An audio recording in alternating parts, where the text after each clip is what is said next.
آپ صلی اللہ علیہ وسلم فرماتے ہیں تمہاری موت اس حالت میں نہ آئے کہ تم اللہ رب العزت سے اچھا گمان کرتے ہو. رسول اللہ صلی اللہ علیہ وسلم کیا حکم دے رہے ہیں کہ تمہاری موت اس حالت میں نہ آئے کہ تم اللہ سے اچھا گمان رکھتے ہو. اس کا کیا معنی ہوا؟ مطلب یہ کہ ایک مسلمان ہر حال میں اللہ سے اچھا گمان رکھے. آئیے ایک صحابی رسول کی موت کا واقعہ سناتا ہوں. اللہ سے اچھا گمان کیا مراد ہے؟ رسول اکرم صلی اللہ علیہ وسلم ایک شخص کے پاس گئے جس کی موت کا وقت قریب تھا, نزا کی حالت میں تھے. آپ وہاں بیٹھے اور کہا کیسا لگتا ہے؟ تو کہ اللہ کے رسول بہت ڈرتا ہوں. کہا کس سے؟ تو کہا اللہ کی جہنم سے اور اس کے عذاب سے. پھر رسول اللہ تھوڑی دیر بیٹھے رہے. پھر پوچھا اب کیسا لگتا ہے؟ تو کہا بڑی امید ہے. کس چیز کی؟ تو کہا اللہ سے جنت کی اور مغفرت کی. تو رسول اللہ نے فرمایا ہاں, جو ایسی موت مرا جس کو اللہ کا خوف بھی ہو اور امید بھی ہو, وہ صحیح موت مرا. جہاں میں خوف بھی کھاؤں وہاں میں امید بھی رکھوں, یہ موت ہے اصل. یاد رکھ, کوئی یہ بھی نہ ہو کہ ارے بہت نیک تھے تو ان کا کیا ہی نہ, تو بس جنت میں سے مرتے جنت میں جانے والے. کچھ لوگ تو ایسے اعلانات بھی کرواتے جو میں نے خود سنے ہیں کہ ان کی جنت کے لیے دعا مت کرو, جنت میں اعلیٰ مقام کے لیے کرو, جنت تو ہے ہی ان کے لیے. سبحان اللہ, کس نے بتایا پاس جنت کا لا کر کہ یہ جنت میں ہی جانے والا ہے؟ اللہ کے رسول نے تو بڑے بڑے لوگوں کے تعلق, ہاں گمان تو ہم کر سکتے ہیں لیکن یقین کیسا کر سکتے ہیں کہ جنت تو ہے ہی, اس سے اوپر کی دعا کیجیے. کیسے ہم یقین کر سکتے ہیں؟ وہ شہید کا واقعہ یاد کیجیے, وہ عالم کا واقعہ یاد کیجیے, وہ سخی کا واقعہ یاد کیجیے, جو تینوں اپنی نیت کی برائی کی وجہ سے جہنم میں جلے. ان سے جہنم دہکائے جائیں گے. رسول اللہ نے فرمایا ایک شہید, ایک عالم حافظ اور ایک سخی مالدار. تو آپ کیوں بھول جا رہے ہیں وہ سب چیزیں؟ تو یہ نہیں, تو گمان, حسن ظن, اچھا گمان, اچھا سوچتے ہوئے کہ میرا رب میرے ساتھ اچھا فیصلہ کرے گا, یہ موت درست ہے. آئیے ایک اور واقعے سے, عمر ابن خطاب رضی اللہ عنہ کی موت کا وقت قریب تھا. آپ کو جو ابو لولو فیروز نے جو خنجر فجر کی نماز میں مارا, آپ اپنے بستر پر تھے, ایک نوجوان دوڑتا ہوا آیا اور کہا اے امیر المومنین خوشخبری ہو آپ کے لیے. تو کہا کیا؟ تو کہا آپ کی دو دعائیں تھیں. عمر ابن خطاب رضی اللہ عنہ دو دعائیں ہمیشہ مانگتے تھے, ایک اے اللہ مجھے شہادت ہو, دوسرا اے اللہ مجھے مدینہ نصیب ہو. صحابہ سوچتے تھے کیسا ہوگا کہ مدینے میں عمر کو شہادت ملیں گی. اب مدینے میں جنگ تو نہیں ہوگی, دارالخلافت تھا, ظاہر سی بات ہے دوسرے مقامات کے مقابلے میں بہت محفوظ تھا. تو اس نوجوان کو جب خبر ملی کہ امیر المومنین کو خنجر لگا اور وقت قریب ہے کہ آپ کا انتقال ہو جائے, تو آ کر خوشخبری سنائی. کہا کہ خوشخبری ہو آپ کے لیے, آپ نے جو دو دعائیں کی تھی اللہ نے قبول کر لی, مدینہ بھی دے دیا, شہادت بھی دے دی. تو عمر ابن خطاب رضی اللہ عنہ نے اس نوجوان کو بلا اور کہا میں اللہ سے یہ گمان نہیں رکھتا ہوں, میں تو بس یہ گمان رکھتا ہوں اپنے رب سے کہ روز قیامت میرا میزان بس برابر ہو جائے. یہ نہیں کہا ہاں میں تو رسول اللہ سے سن چکا ہوں بشارت, تیرے بولنے کی کیا ضرورت ہے, جا یہاں سے, میں تو جنتی ہوئی.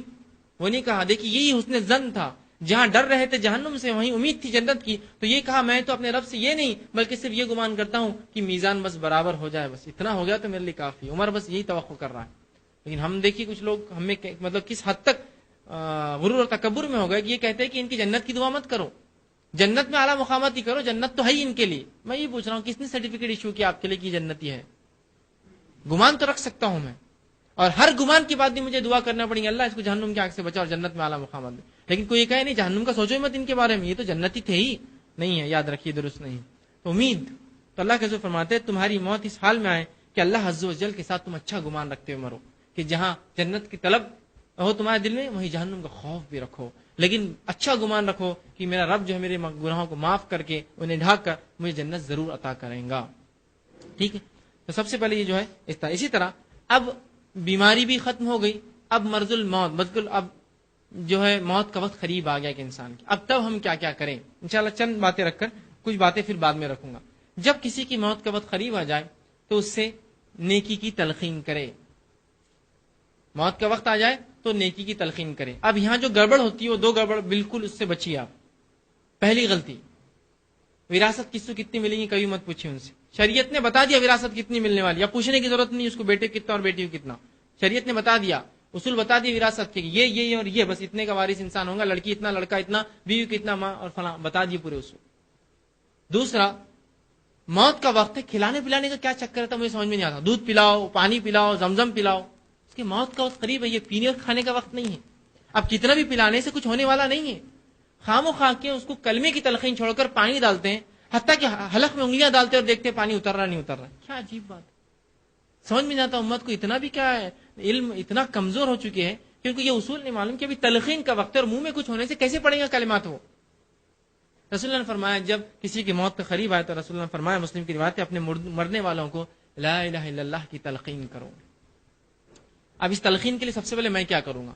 اکثر یہ ہوتا ہے کہ انسان انکانشیس ہو جاتا ہے، تو سب سے پہلے کیا کرے؟ خود وہاں بیٹھنے والا کلمے کا ورد کرے، تاکہ اس کو جب بھی ہوش آ رہا ہو سنے، وہ بھی کلمے کی طرف راغب ہو۔ اگر ہوش آ جائے تو فوراً کہے کہ لا الہ الا اللہ پڑھو، لا الہ الا اللہ کی تلقین کرو۔ یاد رکھیے، رسول اکرم پر درود بھیجنے کی تلقین کیجیے، کلمہ شہادت کی تلقین کیجیے۔ لیکن ہمارے پاس جو کچھ موت کے وقت کیا جاتا ہے، اس میں پہلا کام، وہ سن نہیں سک رہا ہے، بوڑھا ہے یا جوان بھی ہو سکتا ہے سن سکتا ہے، لیکن ابھی بیماری کے سن نہیں سکتا ہے، وہ جائیداد کس کو، وہ پلاٹ کس کو، وہ زمین کس کو دینے کا ہے، یہ کس کو بانٹ دوں، یہ گھر کس کے نام پہ ہے، اور اس کے بعد وہ مرتے وقت میرے طرف نظر تھی تو یہ گھر میرا ہوا، باقی تمہارے ہوئے، جھگڑا شروع اس کے بعد۔ یہ سب نہیں ہوگا، وراثت کے اصول شریعت نے بتا دی، اب ضرورت نہیں ہے سب اس کی پوچھنے کرنے کی، وہ طے شدہ ہے، طے شدہ ہے۔ ہاں کوئی الگ اس کی کوئی وصیت ہو تو وصیت پہ عمل کر لیجیے، لیکن وہاں اس کو پوچھنے کی ضرورت نہیں ڈبل سے، تمہاری وصیت تھی کیا، کروں کیا، ابھی اس کا موت کا صرف کلمے کی تلقین کیجیے، پہلا کام۔ دوسرا، کچھ بھی کھلانے پلانے کی کوشش مت کیجیے، اس لیے کہ اس میں کلمہ اس کا ادا ہونا رک جائے گا۔ نہ اس کو ٹیسٹ کیجیے کہ وہ اس کی سانس چالو ہے نہیں ہے۔ بہت سے لوگ میں نے دیکھا ہے انتقال کے وقت، اور کیا ہوتا ہے انتقال کے وقت جس کا مردہ ہے، جس کی میت ہے، وہ تو صرف کھڑے رہتے، یہ دوسرے لوگ کچھ تو بھی نیا کام کرتے رہتے، دوسرے لوگ کچھ تو بھی۔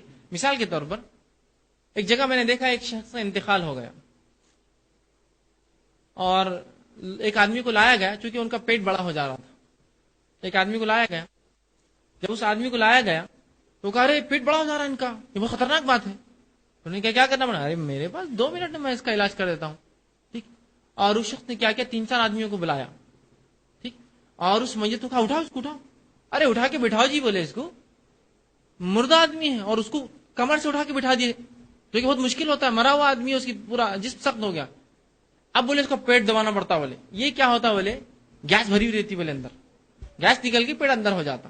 اس کی عقل بھی دیکھو، اس کو سائنٹیفک نالج تو کچھ بھی نہیں ہے، اور لوگ اس کو سپورٹ کتنا کرے، چونکہ اب اس نے بول دیا، جس کی میت ہے وہ سب کھڑے خالی دیکھ رہے ہیں، تماشا دیکھی دوسرا کرتا ہے، اور دونوں ہاتھ لے کر وہ پوری طاقت سے اس کا پیٹ دبا رہا ہے، پوری طاقت سے اس نے لگا دیا، اتنی طاقت لگا دیا، اتنا زور لگا دیا کہ اس شخص کی غلاظت نکل گئی پیٹ سے، اور منہ سے خون کی دھاریں نکل رہی، اس کے پورے نکل، اور دبا رہا ہوں۔ یہ کرنا پڑتا، بولے یہ خون کیا ہے، بولے گلے میں اٹکا ہوا ہے، بولے اس سے گیس نیچے اٹکی ہوئی، بولے خون نکلے گا تو پھر گیس نکلیں گے، بولے پھر یہ ڈکار لیں گا، بولے تو جب ڈکار آئی تو سمجھ جاؤ، بولے درست۔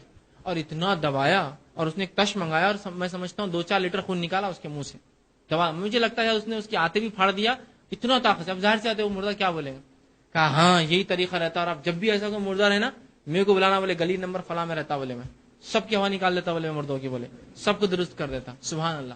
رسول اکرم صلی اللہ علیہ وسلم فرماتے ہیں کہ تم جو سلوک مردوں کے ساتھ کرتے ہو اسے ویسے ہی تکلیف ہوتی ہے جیسا زندہ کے ساتھ کرے تو تکلیف ہوتی ہے۔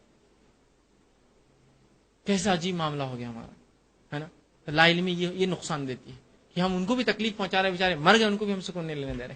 علم بہت ضروری، یاد رکھیے، لا علمی جو ہے بہت خطرناک ہے، نقصان دہ، یہ اندھیرے میں تیر چلانے ہوتی ہے، پتہ نہیں تیر میرے رشتے دار کو لگ جائے، میرے دوست کو لگ جائے، ہو سکتا ہے کبھی دشمن کو بھی لگے، لیکن اکثر ہو سکتا ہے کہ میرے اپنوں کو لگ جائے ہوتی۔ تو یہ ضروری علم حاصل کیجیے شرعی، ٹھیک ہے؟ تو لا الہ الا اللہ کی